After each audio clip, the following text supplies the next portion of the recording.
Curious to hear your impressions. My friend is dead. Beta and Gaia are gone, and you want me to look at old paintings?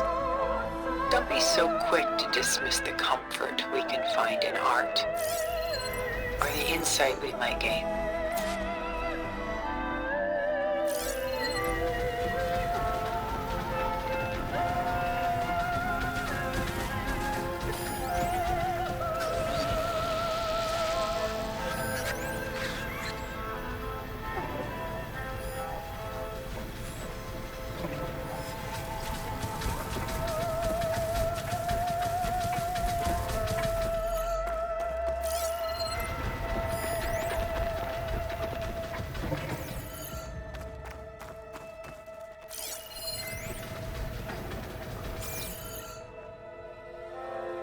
Rembrandt's The Night Watch, by far the most famous painting my homeland ever produced. It was commissioned to honor a militia made up of influential citizens. I guess you must have been an influential citizen. In my day. But not as influential as you've been in this new world.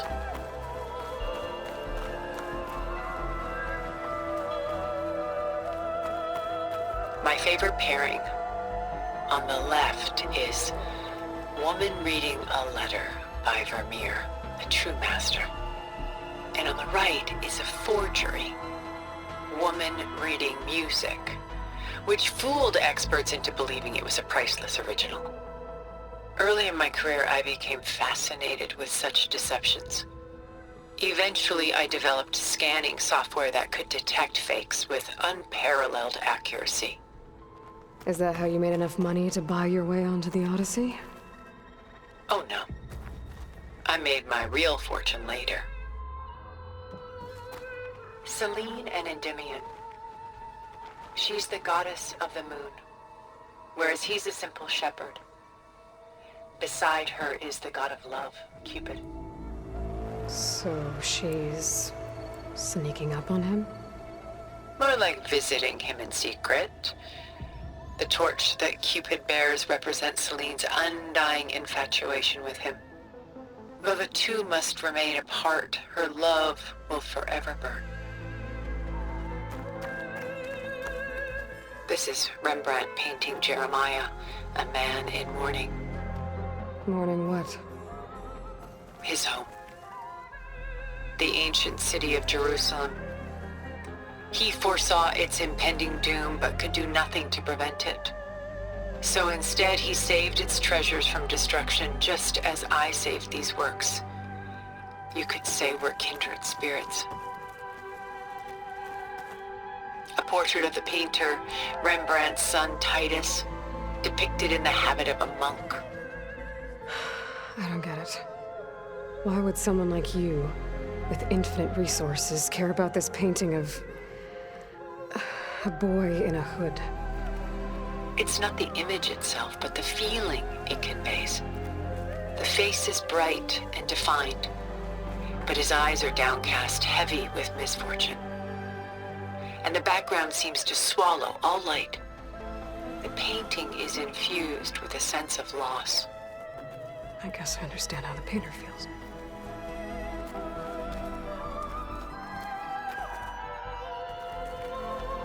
The Gust, by Willem van de Velde, the most famous of his many maritime paintings.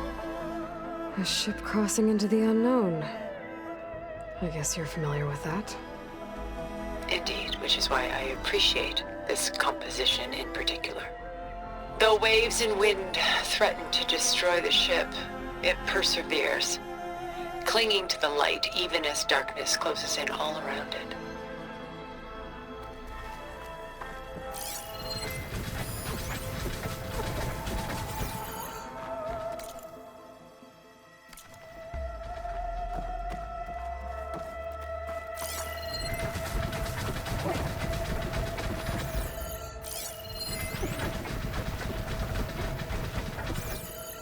Stunning, isn't it? Paintings weren't the only masterpieces of my people's golden age. This is Van Vianen's Leaded Ewer, molded from a single sheet of silver. What was it for? How like Elizabeth you are. Function over form. Its practical purpose was less important than its meaning.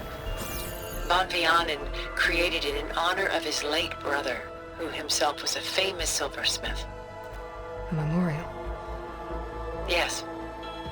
Such beauty from sorrow.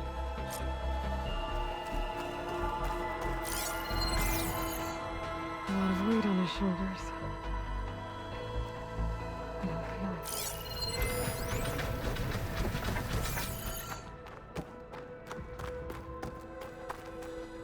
She's pulling out her own hair. Magnus, it's hard to watch her suffer. Done so soon? I've got more important things to worry about. We both do. There is much we are trying to save. Not the least of which is in that vault. There's nothing wrong with savoring such treasures for a moment more. Or come upstairs and we'll get down to business. Your choice.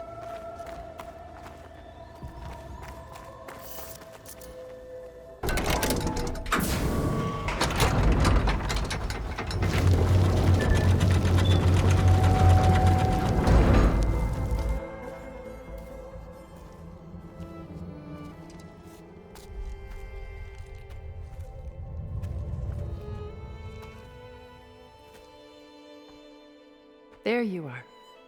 Feeling better? How did you find us? At the Cauldron? And what did you do to everyone right before I passed out? All business, I see.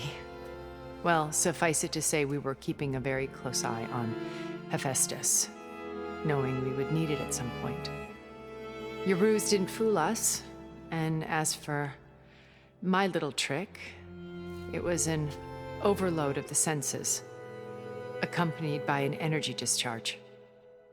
Gerard and Eric were only momentarily disoriented due to their shields, but it rendered you unconscious while I got you out. Perhaps some breakfast might steady you a bit?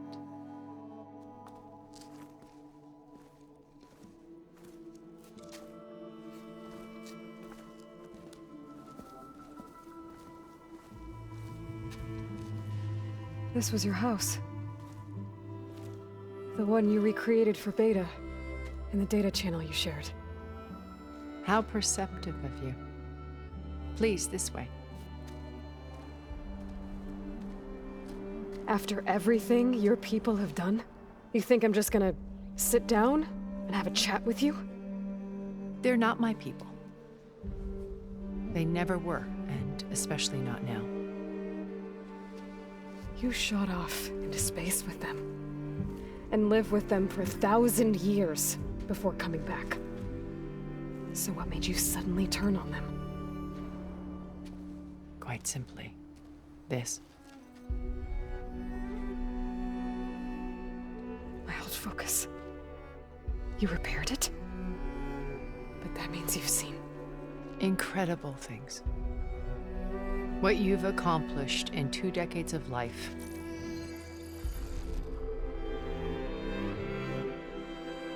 A 1,000 years at my back and I haven't even come close.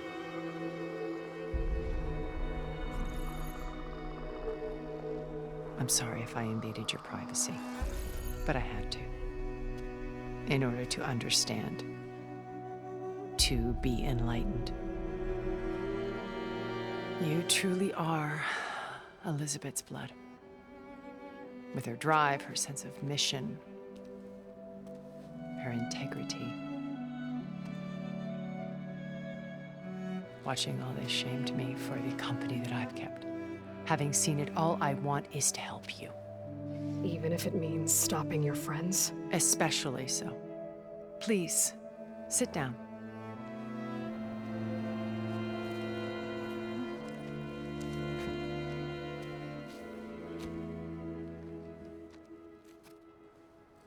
There. That's better. Now, we must recover Beta and Gaia at all costs. By now, you must know that Gerard intends to use Gaia to reboot the Earth's biosphere.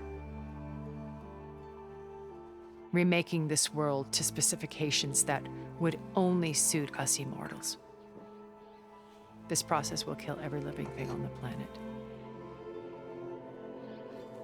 He calls it a clean install. Not if I stop him first. Not if we do. And once he and the others are gone, we can work together to fulfill Elizabeth's dream. I'm sure Beta told you that there's a build of the Apollo database on board our ship. A complete collection of human knowledge.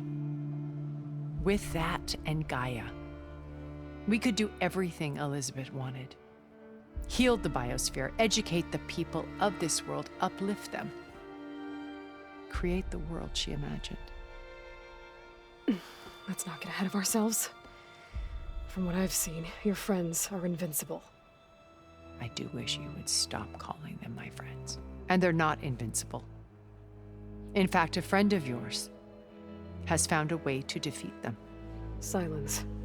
Oh, he's been a busy bee, building an army powerful enough to crash through Gerard's precious base. Regala and her rebels.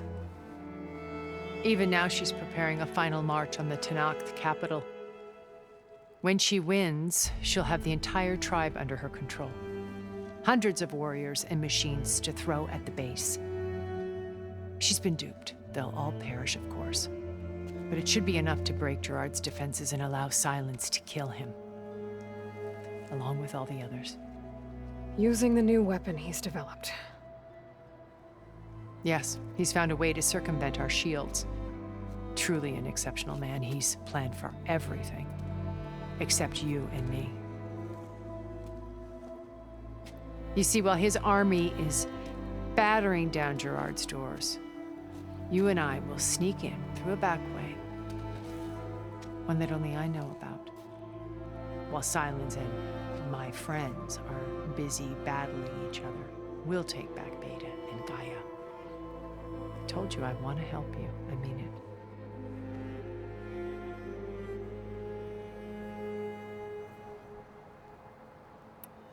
So you knew Elizabeth. What was she like? Liz was everything she was. I see in you. And more. Your ingenuity, your determination, your moral compass. You've managed to distill her greatest qualities and make them your own. I'm not asking about me. Tell me about Elizabeth.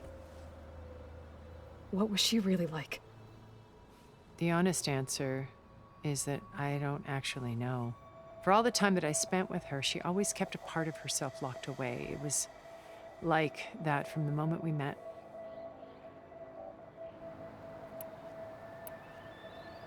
So when you met Elizabeth, she was what? Distant? Aloof? Not aloof. Not exactly. It was a summit in Paris about machine learning, a touchy subject in those days, because regulatory authorities were just starting to clamp down on AIs. Liz gave the keynote address. She had already achieved great renown for her work in automated environmental reclamation. But in her address, she was just starting to imagine the next step, an AI-driven system that wouldn't just act on its programming, but actually take responsibility for its sphere of influence. To care about life. Not just follow orders. Revolutionary stuff. I was fascinated. And I wanted to meet her for a long time. I watched her after her talk. She had spoken with such moral authority, such empathy. But after that, she retreated. I could tell she felt uncomfortable with all of her admirers. It was as if giving the talk had cost her something. I didn't want to be a pest, so I planned my approach carefully. So how did you finally approach Elizabeth after her talk? I picked the right moment. The morning of the next day, right as she came back to the conference, she had just had her coffee. She was fresh, rested. It was like she had braced herself for the onslaught of colleagues. I asked if I could walk with her, then put forth a question about her talk that I thought was intelligent. Her answer made me realize it wasn't, but she was very welcoming. Almost as if we were previously acquainted. It was only halfway through the conversation that I realized she knew exactly who I was. It was quite a shock to me. My business was trafficking in secrets, and I took great pains to protect my anonymity. So that was Liz, perpetually one step ahead. I came to view our meeting as a metaphor for our friendship. She always seemed to know me far better than I knew her. I guess I know the feeling.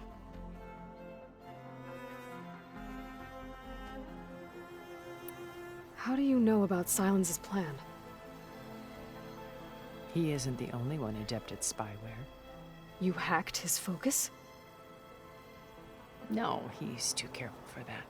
But his subordinates? Not so much. He gave additional focuses to the tribals he branded the Sons of Prometheus. The ones working with Regalla. By tapping their focuses, I learned about most of his dealings. The distribution of override technology, the arming of Tanakh rebels, and the secret pact with Regalla to attack Gerard's base. But how did he come up with a weapon that can take down your shields? That's the one thing I haven't been able to figure out, but however he did it, I'm quite certain it will work. With it and the Tanakh army, victory seems to be within his grasp. Such a shame he'll be disappointed. Regalla's only interested in killing Hekarro and waging war on the Karja. What does she have to gain by attacking Zeniths? It's the price she must pay for her war. Without the ability to override machines, her little rebellion would have languished in the desert. So she trades with the Sons of Prometheus. Machines to help her overthrow Hekarro. In exchange for an assault on the base. Pride has deluded her into thinking she can actually survive such a battle. And all without ever knowing who the Sons of Prometheus really answer to. Yet for all of Silence's brilliance, still he underestimates you. That blind spot is what will allow us to take Beta and Gaia right out from under him. While hundreds of Tanakh are cut down outside.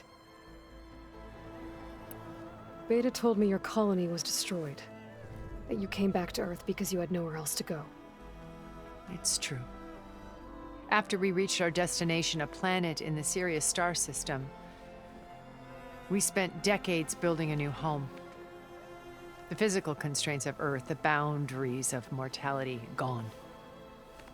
To think of what we could have done with it. It might have been a utopia. Instead, we stagnated, absorbed in effortless comforts and virtual realities. It took a cataclysm to finally yank us out of our stupor. What happened? A massive geological event. We knew of instabilities in the planet core, but we underestimated them. By the time the collapse was upon us, it was too late to stop it. Only a few of us made it to the ship in time. We set course for Earth, the only safe harbor left to us. Which you decided to make unsafe for anyone else. Not me. Gerard.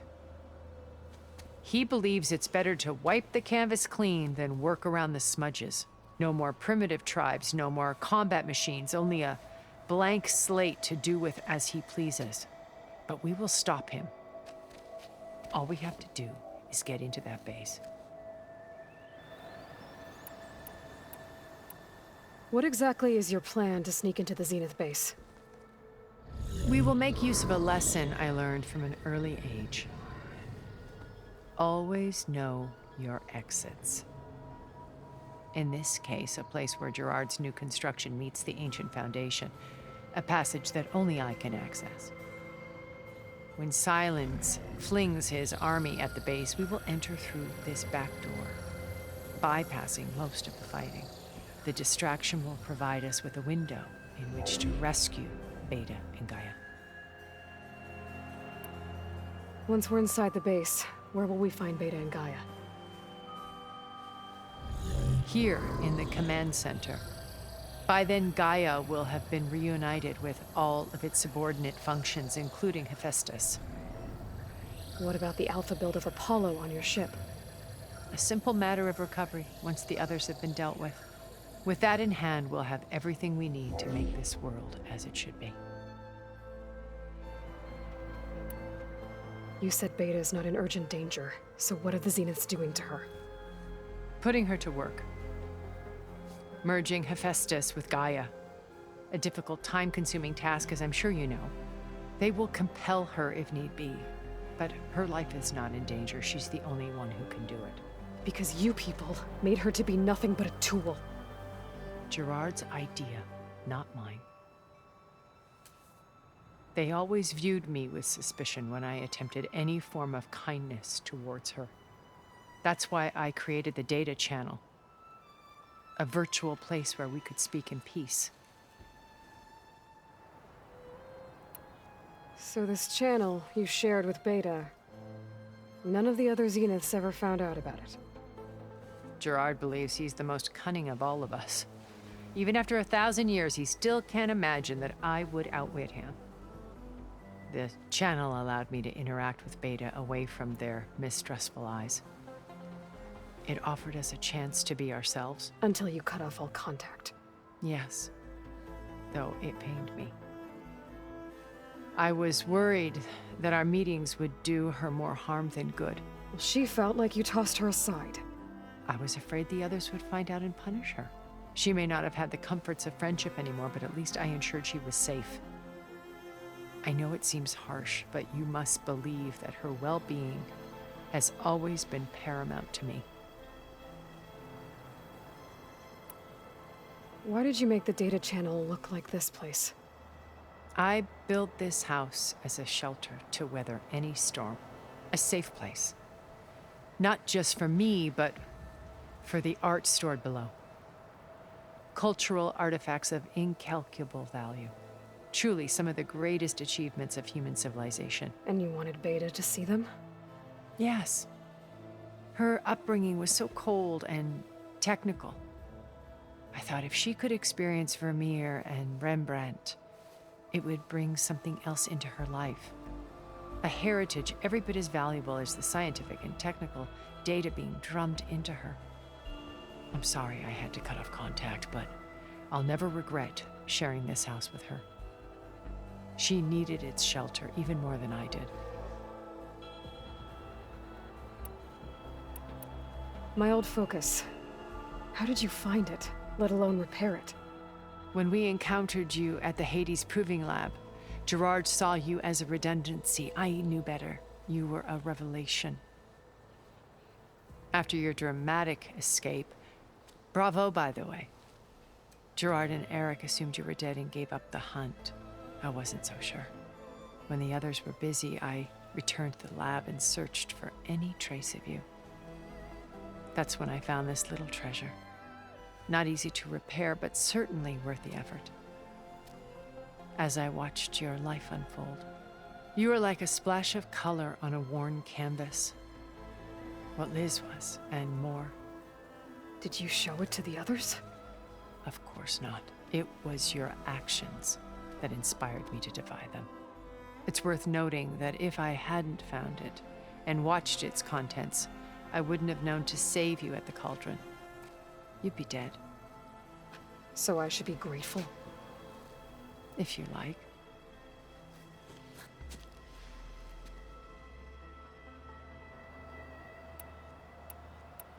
So you know all about me. What about you? What would you like to know? Well, start with your life on Earth. When I was 8, terrorists flooded my home city. Thousands drowned, my parents included. I was one of the few who survived. My guardian sent me to boarding school. Among my peers, I was the strange girl, the orphan to be avoided. All because of circumstances beyond my control.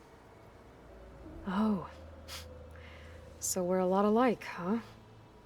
Aren't we? You're an outcast. But you didn't let that stop you from getting what you needed. Neither did I. I climbed my way out of desolation and used my wits to build a fortune.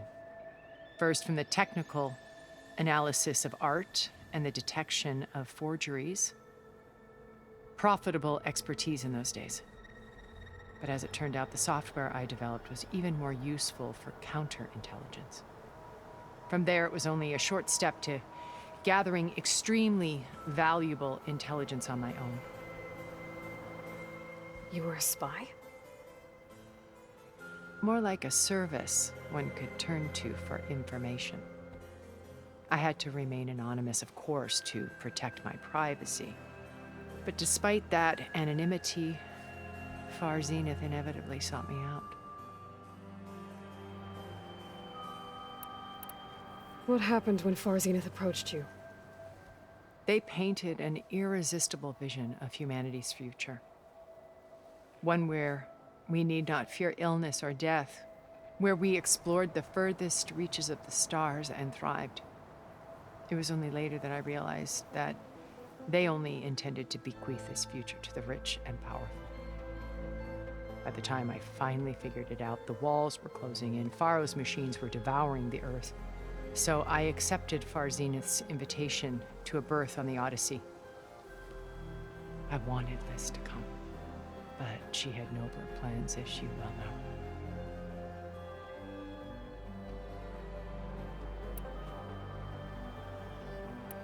So you didn't know the other Zeniths were monsters until it was too late? I knew some of them were, certainly. It wasn't until we were off-planet that I understood the true scope of their greed. I was grateful to simply be alive, but the others became obsessed with a kind of effortless immortality. They built a colony where machines serviced their every need, where any memory or fantasy could be endlessly savored in virtual reality. It wasn't life. It was stultifying, a pampered dream state. As the decades passed, I withdrew more and more, alone yet again, but this time with eons to consider my mistakes. Now finally, having met you, I feel like I have a second chance. To do what? Help you, of course. To fulfill Liz's dream, which isn't so different from Far Zenith's original vision. A better future for humanity.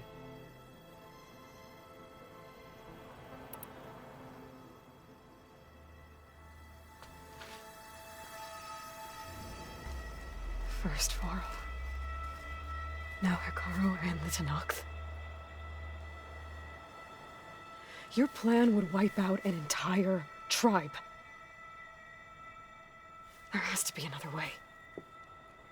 We are in an admittedly desperate situation, but I assure you there isn't. Remember Zero Dawn. Elizabeth's sacrifice. Sometimes many have to die for a new world to grow. If it looks impossible, look deeper. Wait. The data channel. It still exists, doesn't it? I need you to open it. Let me talk to Beta. Impossible. We might be detected. It's worth the risk.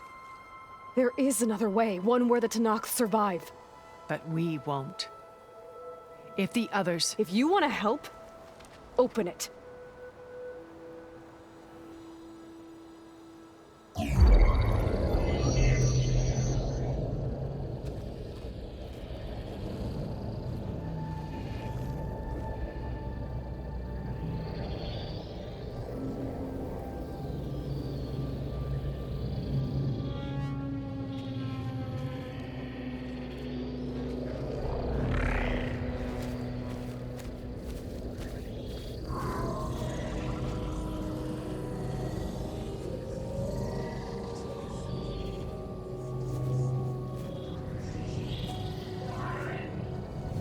What are they doing to her? Virtual reality dissociation. The manual merge of Hephaestus will take hours upon hours of tedious micromanagement. If she resists the work, they run simulations to induce feelings of isolation and despair. Beta, can you hear me? You're alive.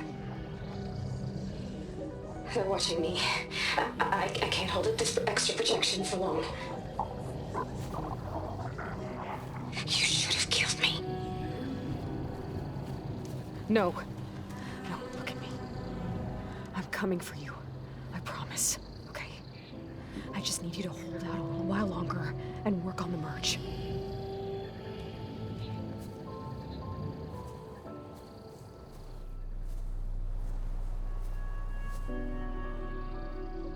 Then I think it can be done. I'll contact again when it's time. Can you hold on? As long as I know you're coming for me, I can endure anything.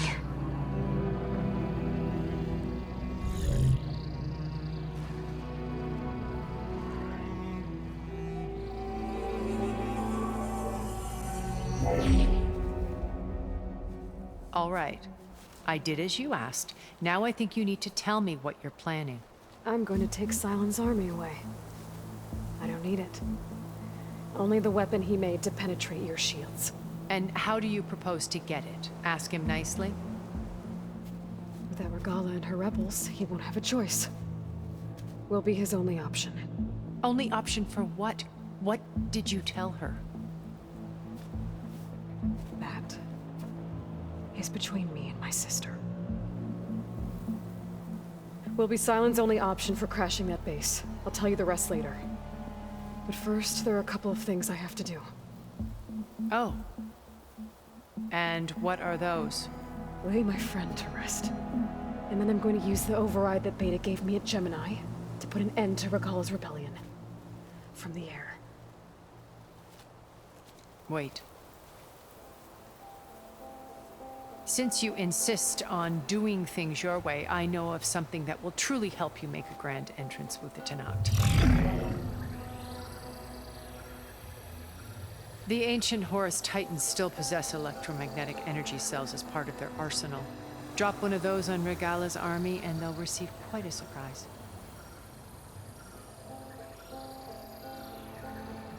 So go, do what you must. I'll come to your base if you manage to bring Sylens to the table. Not if. When.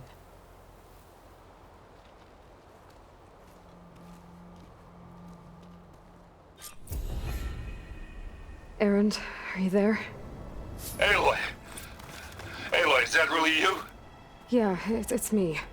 Where's everyone else? We're all... we're back at base. What happened? It might be easier to explain in person. I'll try to join you there when I can. Okay. We'll wait here for you. It's good to hear your voice, Aloy.